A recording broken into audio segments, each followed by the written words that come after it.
Students, today we will start new chapter, that is chapter 4, quadratic equations. Earlier in chapter 2 we have studied different types of polynomials. First था हमारा linear polynomial,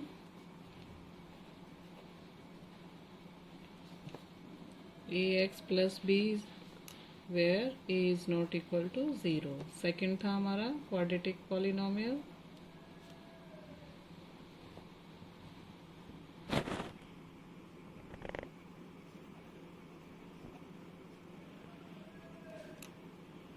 ax square plus bx plus c where a is not 0. And third था हमारा cubic polynomial, ax cube bx square plus cx plus d where a is not equal to 0. ये हमने तीन तरह के polynomials पढ़े थे, उनमें से हमारा एक है क्वाड्रेटिक पॉलिनोमियल. ठीक है, जब हम इसको क्वाड्रेटिक पॉलिनोमियल को A x square B x plus C को हम जो है इक्वल टू 0 लिख लेंगे. ठीक है, इक्वल टू 0 इस तरह से जब हम लिखेंगे तो ये हमारी क्वाड्रेटिक इक्वेशन बन जाएगी.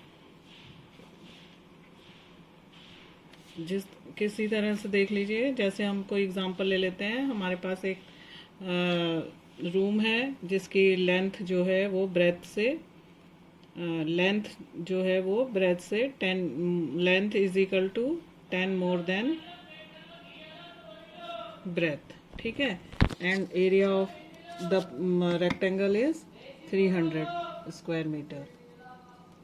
तो अब हम इसको इक्वेशंस में कैसे लिखेंगे?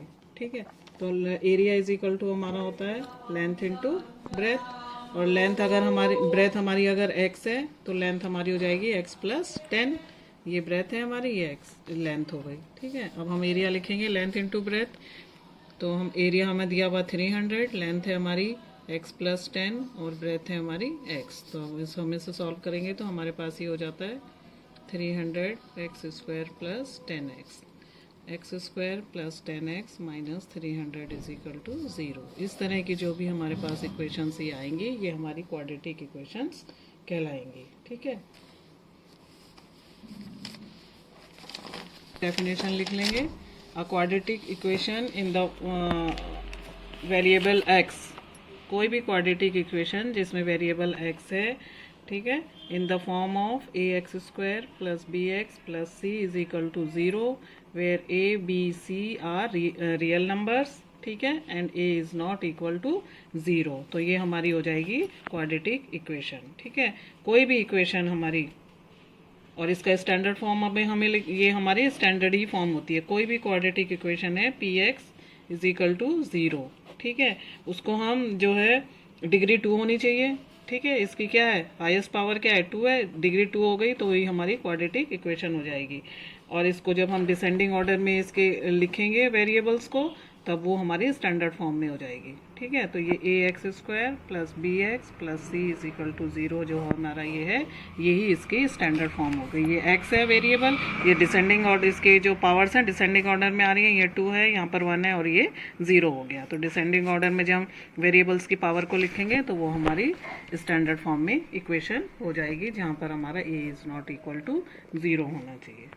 ठीक है, अभी इसी पे अभी कुछ एक्सरसाइज 4.1 है. इसका फर्स्ट क्वेश्चन है कि आपको चेक करना है कि ये जो आपको इक्वेशन दिए हैं ये क्वाड्रेटिक इक्वेशन है या नहीं है. इसको हम कैसे देखेंगे?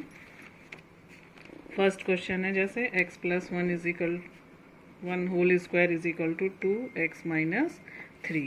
ठीक है, अब हम इसको सॉल्व करेंगे तो इसको खोल लेंगे, इस आइडेंटिटी लग जाएगी स्क्वायर वाली. X square plus 2x plus 1 is equal to 2x minus 6. Solve कर लेंगे, आपके पास आ गया x square plus 2x plus 1 minus 2x plus 1 is equal to 0. इधर आ जाएगा, साइड चेंज हो जाएंगे. अब हमारे पास आ गया एक्स स्क्वायर, 2x से 2x कैंसिल हो गया, प्लस 7 इज इक्वल टू 0. अब देखिए ये हमारी इस फॉर्म में आ गई, A x square plus B x plus C is equal to 0 form में, जहाँ पर हमारा ए हो गया 1. ठीक है, और बी हमारे बी की टर्म नहीं है, यानी कि बी हमारा 0 हो गया, और सी जो है 7 है. ए 0 नहीं होना चाहिए, तो ए हमारा 1 है, तो ये कैसी फॉर्म हो गई, इस फॉर्म में है. तो ये हमारी क्वाड्रेटिक इक्वेशन हो गई।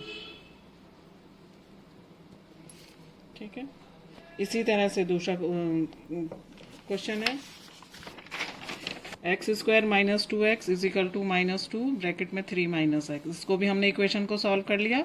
इक्वेशन को सॉल्व करके हमारे पास आया X square minus 4x plus 6 is equal to 0। ये भी A x square plus B x plus C की फॉर्म में है, तो ये भी हमारी क्वाड्रेटिक इक्वेशन हो गई। इसका थर्ड पार्ट है x minus 2 x plus 1 is equal to x minus 1 x plus 3। ठीक है, हम ये भी इसको ब्रैकेट को सॉल्व कर लेंगे। ये हमने सॉल्व करा, सॉल्व करके हमारे पास आ गया minus 3x is equal to 0। ठीक है, अब इसमें एक्स स्क्वायर वाली पावर टर्म आ नहीं रही है। ठीक है, इसका मतलब क्या हो गया, ये 0 हो गया जब एक्स स्क्वायर वाली टर्म नहीं है इसमें। तो it is not in the form of a x square plus B x plus C is equal to 0। तो ये इस फॉर्म में नहीं है, तो ये जो है क्वाड्रेटिक इक्वेशन नहीं होगा। फोर्थ पार्ट है x minus 3 2x plus 1 is equal to x plus 5। इसे भी हमने सॉल्व कर लिया, ब्रैकेट खोल के सॉल्व कर लिया। सॉल्व करने के बाद हमारे पास आया X square minus 10x minus 3 is equal X square term आ रही है इसमें, इसका मतलब ये भी क्वाड्रेटिक इक्वेशन है। ठीक है, फिफ्थ क्वेश्चन भी इसी तरह से सॉल्व कर लेंगे। ये भी एक्स स्क्वायर के टर्म में आ गया, ये भी क्वाड्रेटिक इक्वेशन है। सिक्स में देखिए, इसको खोल लिया हमने, ब्रैकेट सॉल्व कर लिया। 7x minus 3 is equal to 0। इसमें इसकी डिग्री 2 आ ही नहीं रही है, A x square plus B x plus C की फॉर्म में नहीं है, इसका मतलब ये क्वाड्रेटिक इक्वेशन नहीं है। 7th पार्ट इसका x plus 2 whole cube is equal to 2x s square minus 1। इसके क्यूब की आइडेंटिटी से इसको सॉल्व कर लेंगे। ये हमारे पास आया, ठीक है, और ये हमने सॉल्व करा तो हमारे पास आ गया एक्स क्यूब। तो अब इस वाली इक्वेशन, ये इक्वेशन आई हमारे पास, इक्वेशन में हमारी हाईएस्ट पावर क्या हो गई 3, इसकी डिग्री 3 हो गई, यानी डिग्री 3 वाली कौन सी इक्वेशन हो गई हमारी, क्यूबिक इक्वेशन। तो ये हमारी क्वाड्रेटिक इक्वेशन नहीं है, क्योंकि इसमें सबसे ज़्यादा पावर आ रही है 3, और क्वाड्रेटिक इक्वेशन में हाईएस्ट पावर क्या होनी चाहिए 2 होनी चाहिए। तो इसलिए ये जो है क्वाड्रेटिक इक्वेशन नहीं है। ऐसे इसका 8 पार्ट है, इसको भी सॉल्व कर लेंगे हम। ये भी, ये इसके हाईएस्ट पावर 2 आई है, इसका ये भी क्वाड्रेटिक इक्वेशन है।